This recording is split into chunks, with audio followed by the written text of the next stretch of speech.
여러분 오늘 새벽에 일어나니까 시원하셨나요? 아니면 더우셨나요?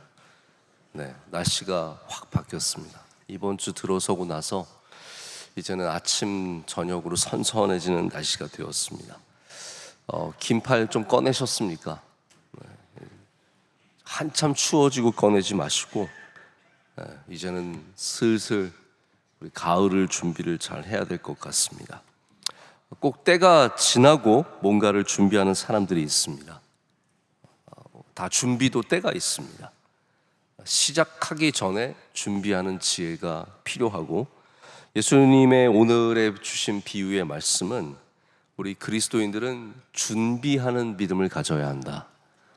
그것이 슬기로운 사람의 자세다라는 것을 우리에게 가르쳐 주고 계십니다. 우리는 천국에 갈 준비를 항상 해야 합니다.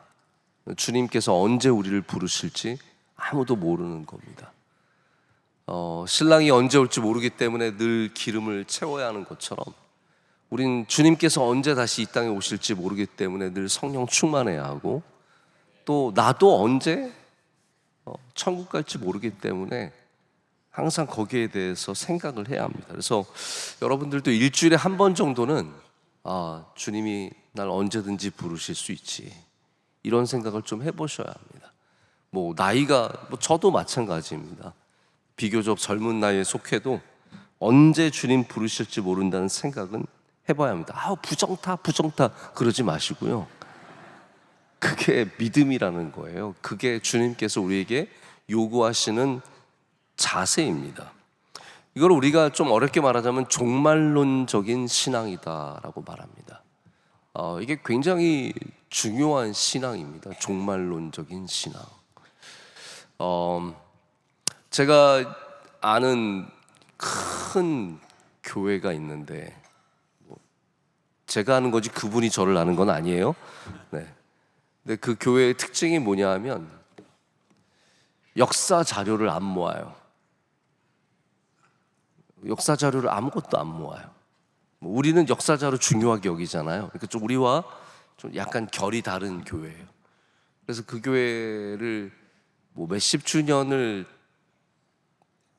집필하려고 어느 교수님께서 이렇게 쓰시면서 자료를 달라 그랬더니 자료가 없대요. 왜 그러냐 그랬더니 우리 목사님은 언제 주님 오실지 모르기 때문에 그런 거 별로 생각을 안 하셨다는 거예요. 이거를 막 남겨둬야겠다 그런 생각 안 하셨다고 하는데, 우리와 결이 되게 다르지만 저는 일리가 있다. 그것도 신앙이다. 그러니까 언제 주님 오실지 모르고 우리 이거 다 끝나는 건데 영원토록 누릴 거라고 생각하지 말자는 거죠. 비종말론적인 신앙은 이 세상에서 다 누리고, 그리고 또 천국 가서도 누리고, 이거예요. 비종말론적인 신앙이라는 게 종말이 있다 없다의 문제만이 아닙니다. 그러니까 내가 종말론적인 신앙이 된다는 것은 천국을 더 귀하게 여기는 신앙을 말해요.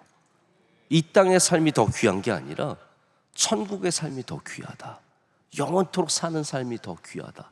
내가 어디에 초점을 맞춰야 하냐면 여기에 초점을 맞추는 것이 아니라 저기에 초점을 맞춰야 된다는 거죠. 이게 종말론적인 신앙이죠. 그래서 종말론적인 신앙을 갖고 계신 분들은 내가 뭘 잘 입고 잘 먹고 여기서 잘 살고 막 이런 거에 지나치게 관심을 갖지 않습니다. 이게 게으르게 적당히 살겠다는 말이 아니라, 이 세상의 삶을 적당히 살겠다는 말이 아니라, 일을 대충 하겠다는 말이 아니라, 우리의 관심은 항상 신랑에게 있다. 우리의 관심은 항상 그 때에 있다라는 말입니다. 예수님께서 오늘 결혼잔치의 비유를 통해서 슬기 있는 처녀, 지혜로운 처녀와 미련한 처녀들의 이야기를 비교해서 말씀해 주고 계십니다. 이들이 다 신랑을 맞이하는 사람들인데, 슬기 있는 처녀들은 등에 기름을 준비하였기 때문에 신랑이 오는 때는 다 모르는 겁니다. 여러분, 지혜가 있다고 때를 다 아는 건 아닙니다. 그러니까 이 사람은 슬기로운 처녀이기 때문에 신랑이 언제 올지 알고 있었어? 그 이야기가 아니지 않습니까? 오늘 마지막 우리가 읽은 본문의 말씀은 너희는 그날과 그때를 알지 못하느니라 라고 얘기하고 있습니다. 우리는 다 몰라요. 이때를 보면은 종말이 다가오고 있구나, 세상의 끝이 다가오고 있구나, 여러 가지로 생각을 해볼 수는 있지만 우리는 모르는 겁니다. 그게 지혜는 아니라는 거예요. 그게 믿음은 아니라는 거예요. 그래서 믿음 있는 사람이라고 해서 대단한 사람이라고 하면서 언제 예수님 오신다고 한다? 그건 거짓말인 겁니다. 그때는 알지 못하는 겁니다. 우리가 가져야 하는 자세는 그때를 딱 알려고 하는 자세가 아니라 성령 충만하여서 기름을 채우는 것, 이게 우리가 정말로 가져야 하는 자세라는 말입니다. 근데 이 지혜로운 슬기로운 처녀들은 딱 기름이 채워져 있었기 때문에 신랑이 왔을 때 그를 맞이할 수 있었고, 미련한 자들은 그때서야 이제 때가 왔구나, 빨리 기름을 준비하자 막 빌리러 다니는데 안타깝게 빌리지 못하고 불을 밝히지 못하고 혼인잔치에 아예 들어가지도 못하고 문 밖에 머무는 겁니다. 여러분, 이 이야기가 얼마나 철저하게 맞는 이야기가 중요한 게 아니라 이게 천국이라는 걸 여러분께서 생각해 보셔야 된다는 거예요. 결국 예수님께서 하시고 싶은 이야기는 기름을 못 빌렸네, 문 밖이 어디냐, 이런 게 아니라 슬기로운 믿음을 가지면 내 기름을 항상 채우는 사람은 문 안으로 들어가는 것이고, 그렇지 못한 사람들은 들어가지 못한다는 겁니다. 예수님께서 오늘 우리에게 여러분들이 믿음을 갖는 것만이 중요한 것이 아니라 그날까지 믿음을 지키라고 말씀해 주시는 겁니다. 여러분, 이거 진짜 중요한 이야기입니다. 여기만 좀 집중해서 들으세요. 지금까지도 집중해서 들으셨는데 여기를 집중해서 들으셔야 돼요. 믿음만 가지라는 것이 아니라 끝까지 믿음을 지켜라. 예수님께서 만약에 구원을 받는 거에만 목적을 가지셨다면, 예수님 믿고 구원받는 거에만 목적을 가지셨다면 이 이야기는 필요 없습니다. 그러나 정말로 예수님께서 원하시는 것은 우리가 매일을 기름을 채우는 삶, 성령 충만하고 기도를 채우고 하나님 기뻐하시는 일들을 채우는 주님과 함께하는 그 삶을 원하신다는 겁니다. 여러분, 전도하는 거 중요하죠. 그런데 이분 전도해서 교회 등록시켰어요. 그게 끝입니까? 그게 끝이면 안 되는 거예요. 그분이 믿음 생활 잘하는 게 중요한 거지, 나는 등록시켰으니까. 제가 어떤 집사님을 만났는데 그 집사님은 우리 교회 나오신 지가 오래되지 않았어요. 불과 몇 년밖에 안 됐어요. 근데 얘기를 들어보니까 자기 아들이 초등학교 1학년 때 친구를 따라 명성교회를 나온 거예요. 여러분, 그래서 여러분 초등학생 아들들 있으면, 아들 딸 있으면 애들 데려와, 그렇게 시키셔야 돼요. 훨씬 쉬워요. 가자 그러면 가는 애들이 있는 거예요. 근데 이 자기를 데리고 간 친구의 아들을 데려간 친구의 엄마가 주일마다 와서 자기 아들을 태우고 명성교회를 간 거예요. 그거를 3년을 했대요. 그러니까 그 엄마가 아들 친구 데리러 그 집을 주일마다 가서 3년을 데리고 간 거예요. 그러니까 이 부모님이 거기에 감동을 받은 거예요, 이 집사님이. 그래서 이 교회가 어떤 교회인데? 하면서 나와 본 거예요. 근데 나와 봤는데 우리 교회 차 세우기가 쉬워요, 어려워요? 어려우니까 더 감동이 된 거예요. 이렇게 차 세우기가 힘든데 3년 동안 우리 아들을 태우고 이 교회를 나온 거예요. 그래서 이분이 교회를 나오기 시작했어요. 근데 또 은혜가 뭐냐면, 구역장을 만났는데 구역장이 그렇게 계속 권고하는 거예요. 이거 해봐라, 저거 해봐라. 이분이 믿은 지 얼마 안 됐는데 벌써 새벽 예배 1,000번째를 드렸대요.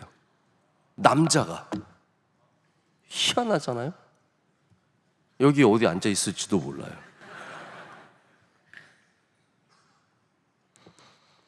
여러분, 그냥 전도만 했으면 그게 가능한 일입니까? 아니죠. 믿음을 지키게 하는 것, 믿음을 갖게 하는 것, 그리고 지속적인 믿음이 되게 하는 것, 이게 얼마나 중요한 일인지 모릅니다. 그래서 전도만 하고 뭐 성경책 하나 주고 영접기도 한번 하고 뭐 상품 있으니까 우리 교회 뭐 하면은 오면은 뭐 상품 준대요, 뭐 한대요 해서 그거 해서 끝나면은 이분들은 신랑 오시는 날 예수님 맞기가 정말로 어려운 겁니다. 뭐 구원은 어쩌면 받을 수 있을지 모르겠어요. 그거는 또 하나님의 영역이고, 뭐 어떻게 해야, 얼마만큼 해야 구원을 받고 안 받고, 이 문제는 제가 정확하게 모르겠습니다. 분명한 것은 예수 그리스도를 나의 구주로 영접하면 구원 받습니다. 그러니까 구원은 받을 수 있다라는 거죠. 하지만 신랑이 오셨을 때 그 신랑을 맞이할 수 있는 이 믿음, 불을 밝히는 믿음은 결코 쉬운 일이 아니라는 겁니다. 여러분의 사명이 전도하는 것에만 있는 것이 아니라 예수님 끝까지 잘 믿게 하는 것에 있다라는 것을 아시고 끝까지 기름을 채우는 믿음 되시기를 축복합니다. 사실 잠깐이라도 활활 타오르는 믿음이라도 귀한 거예요. 그 연탄재라는 시 있잖아요. 연탄재 함부로 발로 차지 마라. 너는 언젠가 그렇게 뜨거웠던 적이 있었냐? 가슴에 찔리는 말이지 않습니까? 한 번이라도 열정적으로 예수님 믿고 교회에서 열심히 해보고 이런 거 다 좋죠. 그런데 예수님께서 오늘 말씀을 통해서 너 나중에도 그러한 믿음을 가질 수 있느냐라고 물어보시는 겁니다. 내가 언제 올지 모르는데 그날 너는 어떻게 나를 맞이할 것인가? 너의 삶이 언제 맞춰질지 모르는데 그날 네가 뜨거운 믿음을 가질 수 있느냐? 그게 슬기로운 믿음이고 지혜로운 믿음이라고 말씀하시는 겁니다. 제가 성경에 나오는 이런 숫자들을 바라볼 때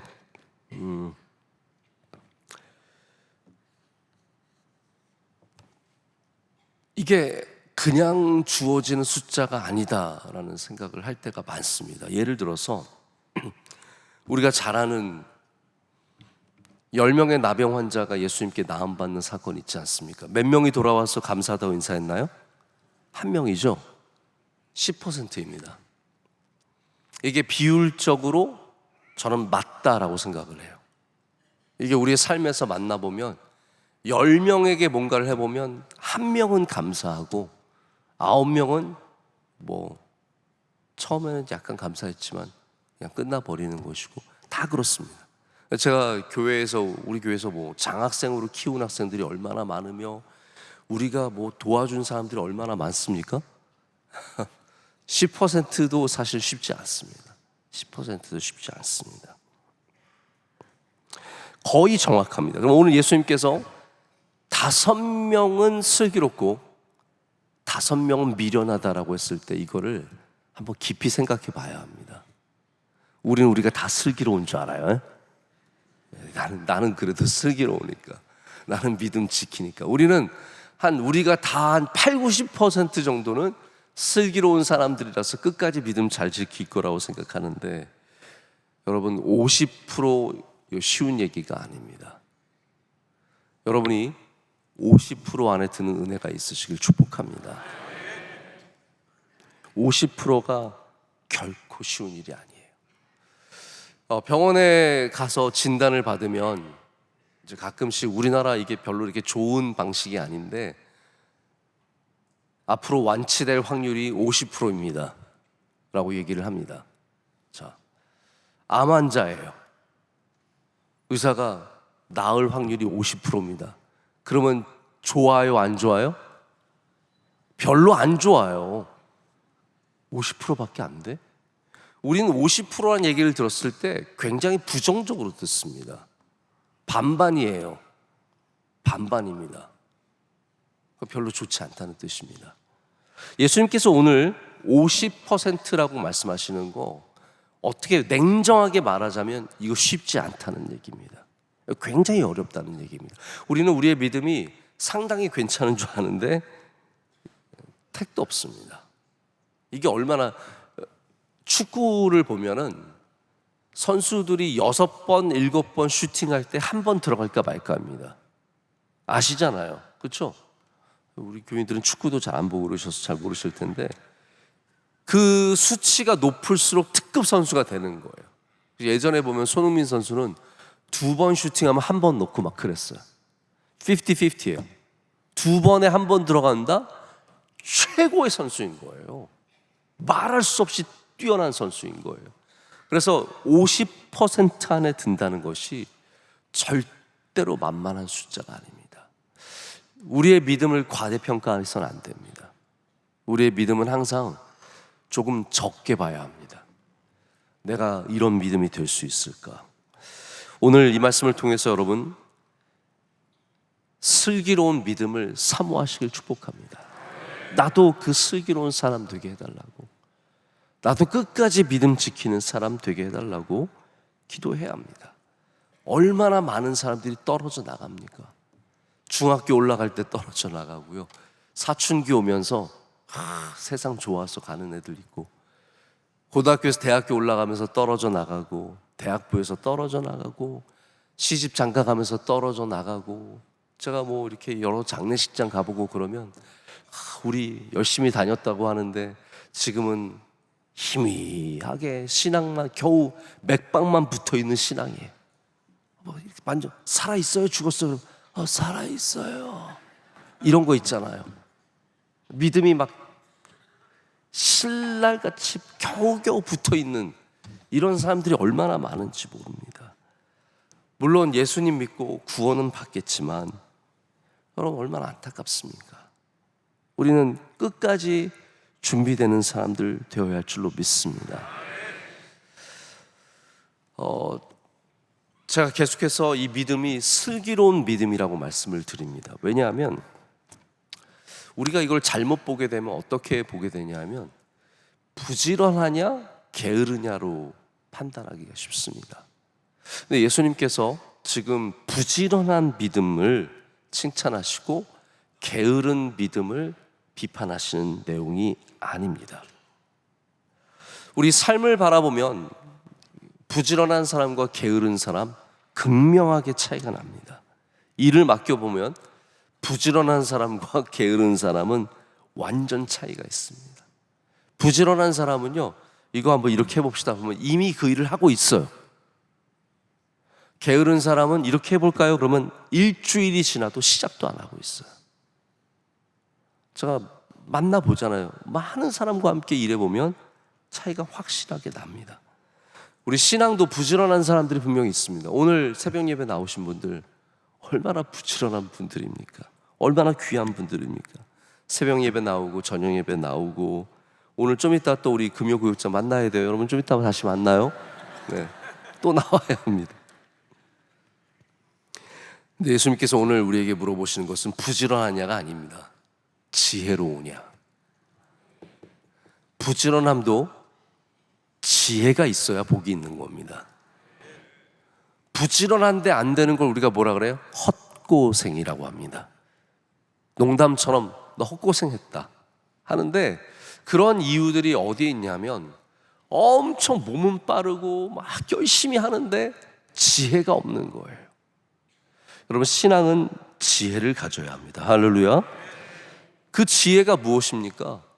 뭐 세상을 판단하고 세상이 어떻게 흘러가는지 다 알고 이런 걸 물어보는 게 아니라, 우리가 가져야 되는 궁극적인 지혜는 뭐냐면 예수님의 오심을 기억하는 겁니다. 예수님 다시 오신다.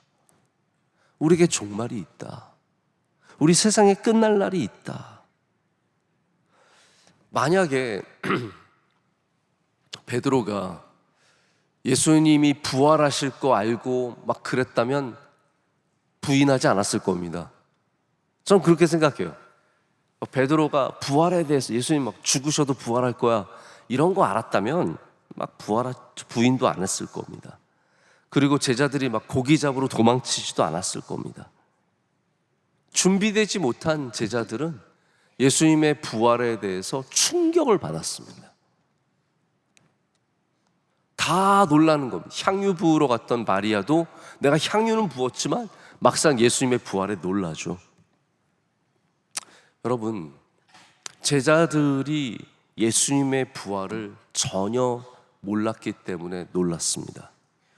근데 우리는 예수님이 다시 이 세상에 오신다는 것을 알고 있는 사람들입니다. 그렇잖아요. 제자들은 몰랐지만 우리들은 알고 있는 겁니다. 우리 이 시대를 살아가는 그리스도인들은 예수님께서 다시 이 세상에 오신다. 심판의 날이 있다. 종말이 있다. 천국과 지옥이 있다. 이거 다 아는 겁니다. 그렇기 때문에 지혜롭게 사시길 축복합니다. 끝까지 믿음 지키시고 여러분의 기름을, 오늘 그 비어가는 기름을 다시 가셔서 믿음으로, 성령 충만함으로, 기도로 채우는 여러분 되시기를 축복합니다.